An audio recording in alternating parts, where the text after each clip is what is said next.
নমস্কার। আজকের এই আলোচনাতে আপনাদের সবাইকে স্বাগত জানাচ্ছি। আমি জ্যোতিষাচার্য, সংখ্যাতত্ত্ব এবং বাস্তু বিশেষজ্ঞ বরুণ অধিকারী। আজকের এই আলোচনার মধ্যে দিয়ে আমরা জানব 30শে মার্চ 2025 দীর্ঘ 30 বছর পরে মেষ রাশিতে সাড়ে সাতির প্রথম চরণ শুরু হতে চলেছে। এর আগে মেষ রাশিতে সাড়ে সাতি কবে শুরু হয়েছিল? 1995 সালে। তো দীর্ঘ 30 বছর পরে মেষ রাশিতে আবার সাড়ে সাতির প্রভাব পড়তে চলেছে। তো মেষ রাশির মানুষদের উপরে সাড়ে সাতির প্রভাব কতটা নেগেটিভ এবং কতটা পজিটিভ থাকবে সেটাই আজ ডিটেলসে আলোচনা করব।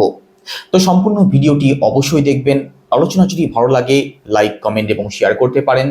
আমার সাথে যারা পার্সোনালি যোগাযোগ করতে চাইছেন, জন্মছক যারা বিচার করতে চাইছেন, ভিডিও ডেসক্রিপশনে এবং ইন্ট্রোতেও নাম্বার দেওয়া থাকবে, আপনারা ফোন করে কিংবা হোয়াটসঅ্যাপের মাধ্যমে বুকিং করতে পারেন। আর আপনি যদি একজন নতুন দর্শক হয়ে থাকেন, এটাই সব থেকে ভালো সময় চ্যানেলটিকে সাবস্ক্রাইব করে নেওয়ার জন্য। তো চলুন আলোচনা শুরু করা যাক। দীর্ঘ 30 বছর পরে মেষ রাশিতে সাড়ে সাতি শুরু হতে চলেছে। দেখুন, মেষ রাশির মানুষদের উপরে কোন কোন দিক থেকে কি কিভাবে প্রভাব পড়বে সেটা তো অবশ্যই আলোচনা করব। তার আগে ছোট্ট করে একটু বুঝিয়ে দেওয়ার চেষ্টা করি সাড়ে সাতি আমাদের জীবনে কেন আসে। কর্মফলদাতা শনিদেব প্রতি 2.5 বছরে একবার রাশি পরিবর্তন করেন। তো 12 × 2.5 = 30। তো শনিদেব ঘুরতে ঘুরতে যখন আপনাদের রাশি লগ্ন থেকে দ্বাদশ ভাবে এসে উপস্থিত হন, তখন সাড়ে সাতির প্রথম চরণ শুরু হয়ে যায়। চন্দ্রের উপরে শনির প্রভাব পড়তে শুরু হয়ে যায়। তো শনিদেব আপনাদের দ্বাদশ ভাবে 2.5 বছর অবস্থান করেন, এটাকে বলা হয় সাড়ে সাতির প্রথম চরণ। তারপরের 2.5 বছরে শনিদেব আপনাদের রাশিতে অবস্থান করেন, এটাকে বলা হয় সাড়ে সাতির দ্বিতীয় চরণ।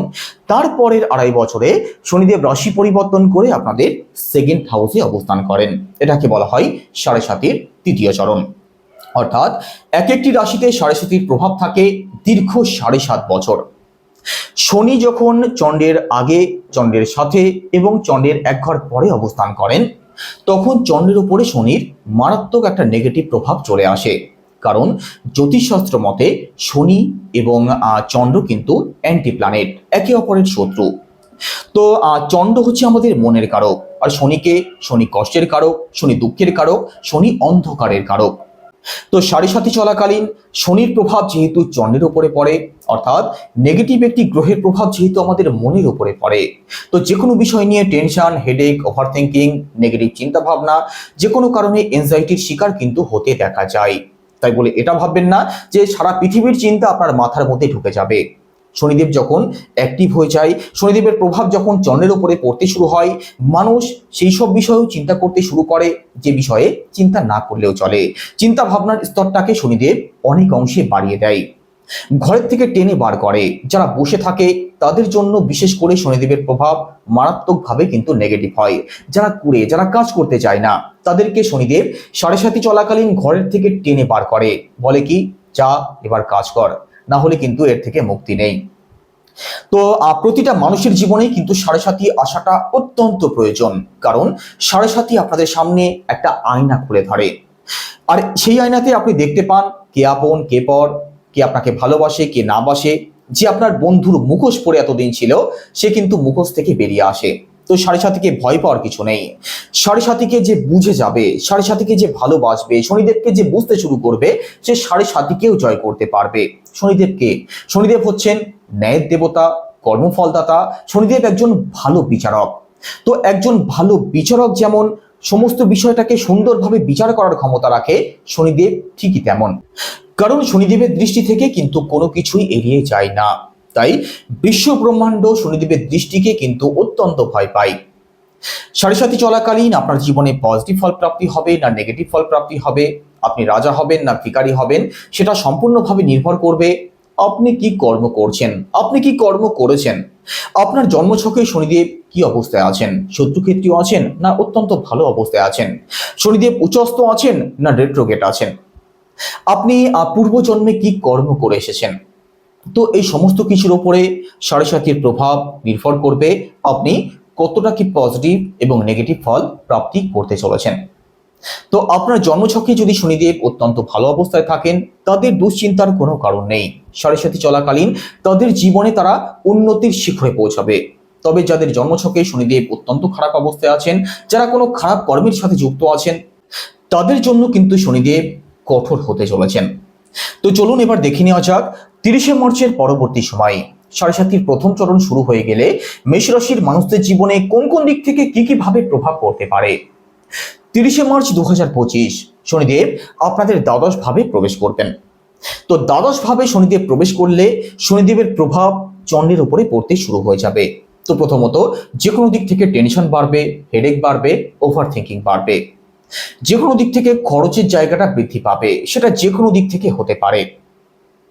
খরচের দিক থেকে কিন্তু সিরিয়াস থাকার চেষ্টা করবেন 30শে মার্চের পর থেকে পরবর্তী 2.5 বছর। এই সময়টাতে আপনাদের ছুটোছুটি বাড়বে, আপনাদের লং ট্রাভেল হবে। 30শে মার্চের পরবর্তী সময়ে মেষ রাশির মানুষদের জন্য লং ট্রাভেলের কিন্তু পূর্ণ সম্ভাবনা রয়েছে। একই সাথে যে কোনো বিষয় নিয়ে কিন্তু ছুটোছুটির জায়গাটা বাড়তে দেখা যাবে, খরচ বাড়তে দেখা যাবে। কারণ দ্বাদশ ভাবকে ব্যয় ভাব বলা হয়, যে কোনো কিছু চলে যাওয়াকে দ্বাদশ ভাব থেকে বিচার করা হয়। তো যে কোনো দিক থেকে আপনাদের লস হতে পারে, যে কোনো দিক থেকে খরচ হতে পারে। এই সমস্ত দিক থেকে কিন্তু সিরিয়াস আপনাদের থাকতেই হবে। পরবর্তী 2.5 বছর আপনাদের উপরে দায়িত্ব বাড়বে, আপনাদের কাজের জায়গাতে হতে পারে, আপনাদের পরিবারের দিক থেকে হতে পারে। দায়িত্বশীলতা কিন্তু আপনাদের বাড়বে, আপনাদেরকে দায়িত্ব নিতে হবে। দায়িত্ব নেওয়ার মতো পরিস্থিতি তৈরি করবেন শনিদেব, আর দায়িত্ব আপনাদেরকে নিতে হবে। যারা দায়িত্ব থেকে এড়িয়ে যাওয়ার চেষ্টা করবে সাড়ে সাতি চলাকালীন কিন্তু তাদের জীবনে অত্যাধিক কষ্ট নেমে আসবে। যে কোনো দিক থেকে আপনারা বিতাড়িত হতে পারেন, আপনাদের কিন্তু ছেড়ে চলে যেতে হতে পারে, এমন পরিস্থিতি তৈরি হওয়ার সম্ভাবনা থাকবে সাড়ে সাতি চলাকালীন। তো দায়িত্ব আপনাদেরকে নিতে হবে, আর দায়িত্ব নিতেই হবে। একই সাথে দ্বাদশ ভাব থেকে বিদেশকেও বিচার করা হয়। তো বিদেশি গতিবিধি কিন্তু আপনাদের বেটার হতে দেখা যাবে, বিদেশ যাত্রা আপনাদের হতে পারে। বিদেশ থেকে যাদের ইনকাম আসে আপনাদের জন্যও 30শে মার্চের পরবর্তী সময়টা অত্যন্ত ভালো থাকবে। বিদেশি কানেক্টিভিটি আপনাদের বাড়তে দেখা যাবে, অর্থাৎ বিদেশে কোনো আত্মীয় স্বজন রয়েছে যাদের সাথে দীর্ঘদিন ধরে যোগাযোগের জায়গাটা ছিল না, তাদের সাথে কিন্তু যোগাযোগ হতে পারে। বিদেশে যারা সেটেল হতে চাইছেন আপনাদের জন্য ভালো সময় থাকবে। এমএনসি কোনো কোম্পানিতে যারা চাকরি করছেন অথবা ফরেন কোনো কোম্পানিতে যারা চাকরির চেষ্টা করছেন, আপনাদের উভয়ের জন্যই 30শে মার্চের পরবর্তী সময়টা অত্যন্ত ভালো থাকবে। একই সাথে ট্যুর অ্যান্ড ট্রাভেল সংক্রান্ত কাজ যারা করেন আপনাদের জন্যও 30শে মার্চের পরবর্তী সময়টা অত্যন্ত ভালো থাকবে। তবে শনিদেব যেহেতু দ্বাদশ ভাবে অবস্থান করছেন, খরচ কিন্তু আপনাদের বাড়বে। এটা আবারও বলছি, যেটা হতে পারে ডাক্তার, নার্সিংহোম এই সমস্ত দিক থেকে, অর্থাৎ চিকিৎসা সংক্রান্ত দিক থেকে খরচ আপনাদের বাড়তে পারে। তবে চিকিৎসা সংক্রান্ত কাজ যারা করেন, ডাক্তার, নার্স, হসপিটালে যারা চাকরি করছেন, আপনাদের জন্য কিন্তু 30শে মার্চের পরবর্তী সময়টা ভালো থাকবে। একই সাথে শনিদেবের দৃষ্টি পড়বে আপনাদের সেকেন্ড হাউসে। সেকেন্ড হাউসে যেহেতু শনিদেবের দৃষ্টি পড়বে, কথাবার্তা কিন্তু ভাবনা চিন্তা করে তবেই বলবেন, না হলে কিন্তু শত্রু আপনাদের পেছনে অ্যাক্টিভ হতে চলেছে। আপনার কথার জন্য কিন্তু আপনি ঝামেলাতে জড়িয়ে পড়বেন। পারিবারিক দিক থেকে সিরিয়াস থাকার চেষ্টা করবেন, কারণ সেকেন্ড হাউস থেকে আমাদের কথা বলাকে বিচার করা হয়, সেকেন্ড হাউস থেকে আমাদের পরিবারকে বিচার করা হয়, আমাদের সেভিংস, আমাদের ব্যাংক ব্যালেন্স এই সমস্ত দিকগুলোকেও বিচার করা হয়। তো পারিবারিক দিক থেকে সিরিয়াস থাকতে হবে, পরিবারের মানুষদের মুড বুঝে চলার চেষ্টা করবেন। পারিবারিক দিক থেকে কোনো ঝামেলাতে যারা জড়িয়ে না পড়েন সেদিক থেকে আপনাদেরকে সিরিয়াস থাকতেই হবে। একই সাথে নিজের কথা বলার উপরে কন্ট্রোল রাখার চেষ্টা করবেন। শনিদেবের দৃষ্টি আপনাদের ষষ্ঠ ভাবে পড়ছে, আর ষষ্ঠ ভাব থেকে কোন কোন দিককে বিচার করা হয়? ষষ্ঠ ভাব থেকে আমাদের ঋণ, রোগ, শত্রুকে বিচার করা হয়। তো কিছু হিডেন শত্রু আপনাদের বাড়তে পারে, কিছু মানুষ আপনার পেছনে ক্ষতি করার চেষ্টা করতে পারে। তো ব্লাইন্ড ট্রাস্ট করা থেকে বিরত থাকতে হবে। তবে তাদের জন্য ভালো সময় থাকবে যারা অত্যাধিক লোনে জড়িয়ে আছেন। লোন মুক্তির পথ আপনি পেতে পারেন 30শে মার্চের পর থেকে পরবর্তী 2.5 বছরের মধ্যে। তবে স্বাস্থ্যের দিক থেকে কিন্তু সিরিয়াস থাকতেই হবে। স্বাস্থ্যের দিক থেকে ভোগান্তির পূর্ণ সম্ভাবনা রয়েছে, নিজের এবং পরিবারের দিক থেকেও। শনিদেবের প্রভাব পড়বে আপনাদের নবম ভাবে। নবম ভাব থেকে আমাদের ভাগ্যকে বিচার করা হয়, নবম ভাব থেকে আমাদের বাবাকে বিচার করা হয়। তো বাবার সাথে কিন্তু তাল মিলিয়ে একটু প্রবলেম হতে পারে, বাবার স্বাস্থ্যের দিক থেকেও সিরিয়াস অবশ্যই থাকবেন। শনির প্রভাব পড়ছে আপনাদের নবম ভাবে ভাগ্যস্থানে। তো যে কোনো বড় সিদ্ধান্ত, যে কোনো বড় ডিসিশন ভালো করে ভাবনা চিন্তা করে তবে নেওয়ার চেষ্টা করবেন, কারণ সাড়ে সাতি চলাকালীন আপনি যদি হঠকারী কোনো সিদ্ধান্তের শিকার হয়ে যান, ভুল কোনো সিদ্ধান্তের শিকার হয়ে যান, সেক্ষেত্রে কিন্তু আপনি প্রবলেমে জড়িয়ে পড়বেন। আপনার পেছনে শত্রু অ্যাক্টিভ থাকবে, কিছু মানুষ এমন জুটে যাবে যারা আপনার ক্ষতি করার চেষ্টা করবে। তো ব্লাইন্ড ট্রাস্ট একদমই করবেন না, যে কোনো সিদ্ধান্ত ভালো করে ভাবনা চিন্তা করে তবেই নেবেন। শনির দৃষ্টি যেহেতু আপনাদের ভাগ্যস্থানে পড়ছে, ভাগ্যের ফল পেতে কিন্তু একটু সময় আপনাদের বেশি লাগবে। উচ্চশিক্ষার সাথে যারা যুক্ত আছেন আপনাদের জন্য একটু প্রবলেম তৈরি করতে পারে। তো এই সমস্ত দিক থেকে সিরিয়াস অবশ্যই থাকবেন, আর খরচের দিকটা বিশেষভাবে মাথায় রাখবেন, কারণ এখানে পারিবারিক দিক থেকে খরচ বাড়বে, লং ট্রাভেলের জন্য আপনার খরচ বাড়তে পারে।